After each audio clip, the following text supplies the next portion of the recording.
Hi, this is my VR response to two of Al's, his, I think, six tarot questions. And I'm excited because this is so much fun to talk about. I haven't done VRs before today. Sorry, I'm sitting on my, I carry this around with me. It's like my little chakra crystal. It's actually a pendant, but I like to carry it around on me. Um, anyway, side note. Alright, so what is my preferred method of shuffling my tarot cards? I like, let's see, the overhand, overhand shuffle.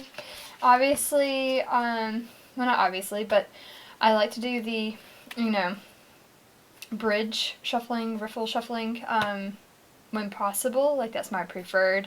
Well, I like to be able to do both. I like to have, all my decks, they need to be able to do this very comfortably for me. Like, I need to be able to, like, meditate and not have to really think about it and shuffle it overhand.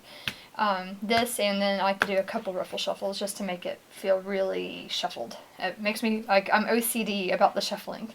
So anything, all my most well-loved decks shuffle very beautifully. That's, like, the ideal, right? To have a tarot deck that you absolutely love and shuffles well. So, anyway, there's that. There's that question. And the other question is, another question is, how many different people would you say you've read for? Is this like less than 50, 50 to 100, 100 to 200? I think I'm the 50 to 100 mark. I wish I could, like, have kept track, but I've done a lot of readings. Especially, yeah, I've done quite a few readings. I was like about to say, this last week I've probably read for like almost 20 people alone. So I was like, whoa! I it was like a lot. I did a lot of readings. It was like a marathon reading last week. But yeah, so about 50 to 100. I love reading for people. Would you consider tarot to be a casual hobby, passion, or is it your profession? From the moment I picked up my, let me go grab it. From the moment I picked up my plaid back right away, and I turned them into flashcards because I knew I was going to end up getting more decks. So this is like me, my very beginning stages, and I highly recommend this, by the way. I know you destroy a deck, it's totally worth it. You know, just do the flashcards, get comfortable. It just makes you get comfortable with the cards, and, you know, it's fun. It's a fun exercise. But as soon as I got a hold of this deck and started reading it, like, I read like a crazy woman and studied it, it was immediate passion. Like, as soon as I got a hold, really truly bought this deck and started playing with it, I haven't stopped. I have touched tarot cards every single day. Maybe there might be one day where I haven't touched tarot cards in some capacity. Even if I just pick them up and shuffle them. That's like how crazy it is.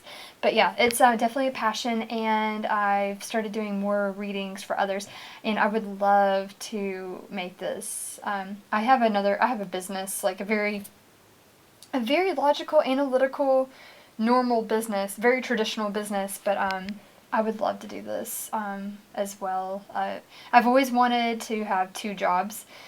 Even as a kid, you know, when they ask you, what do you want to be when you grow up? And I'm like, I don't know what I want to be, but I know I needed to have more than one thing to be. So being an entrepreneur and having a business, running a business, is amazing. And having two things, like, I like having something where I'm managing, so, you know, I manage my current business. It's very traditional.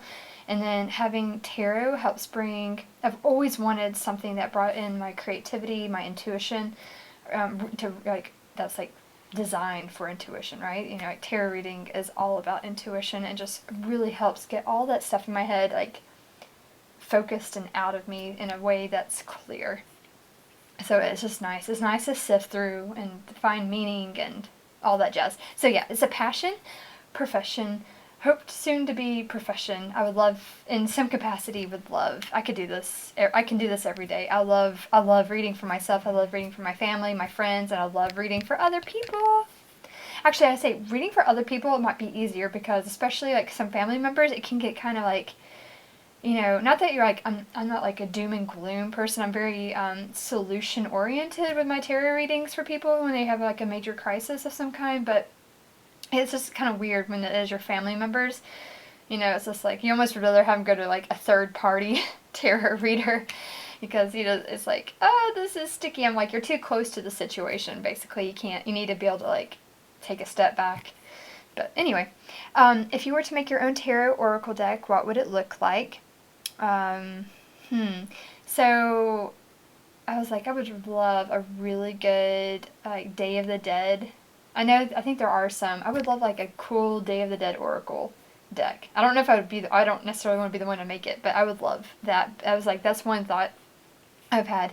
But if I were to make one, I would make, it'd be definitely artsy, fantasy, something cool. I would definitely do like a sacred geometry infused art deck of some sort, and I don't know, I have so many ideas if I was going to do my own. I was like, I would love a really good self-love, self-nurturing, empowering, healing oracle deck, and then something with like lots of sacred geometry and really cool symbols infused in a really cool way somehow.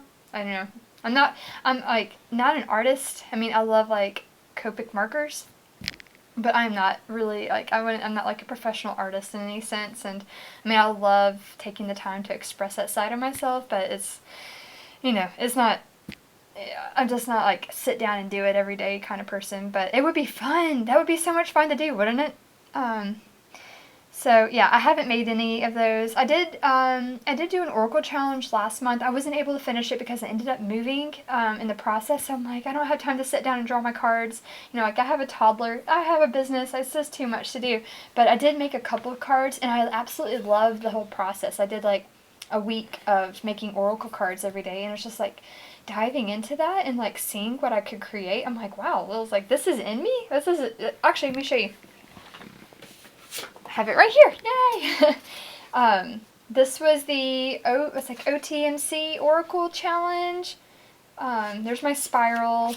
Oh, there's my tree, which is technically an arrow, but there's a tree I drew about growing. Oh, this was my favorite one. I was like, oh, I'm so proud of this.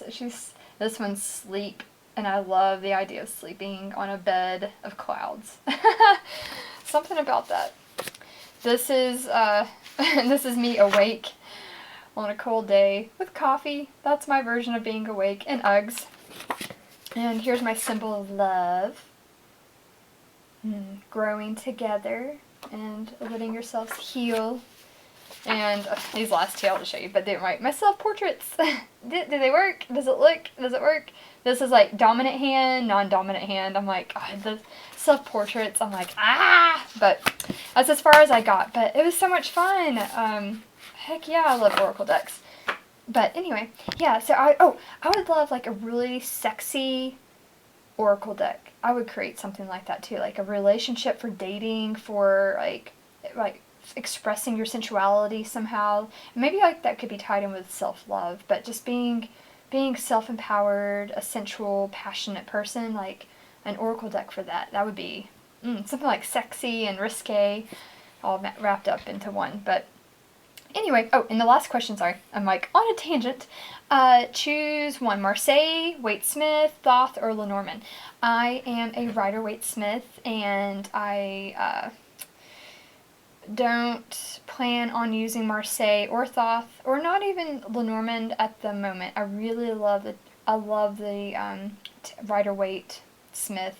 I love Pixie's art. I love the Rider-Waite-Smith. That's my system. I'm sticking to it until further notice, and going deep into that. I want to be there's so many awesome decks too. I'm like, every time I get a Rider-Waite based deck, or even if it's kind of based in Rider-Waite but on its own, it's just so damn good. It's so good. Yeah, I'm totally content right where I'm at. You can get so much from it, and yeah. So anyway, that's how I feel. So if you guys want to do a VR response to 2 of Al's, and the other one was Arwen's 15 questions, highly recommend. I found this from Elise from Wild Moon Woman, who I love her channel, by the way. And yeah, you guys have a great, it's almost the weekend, so have a great almost weekend. Bye.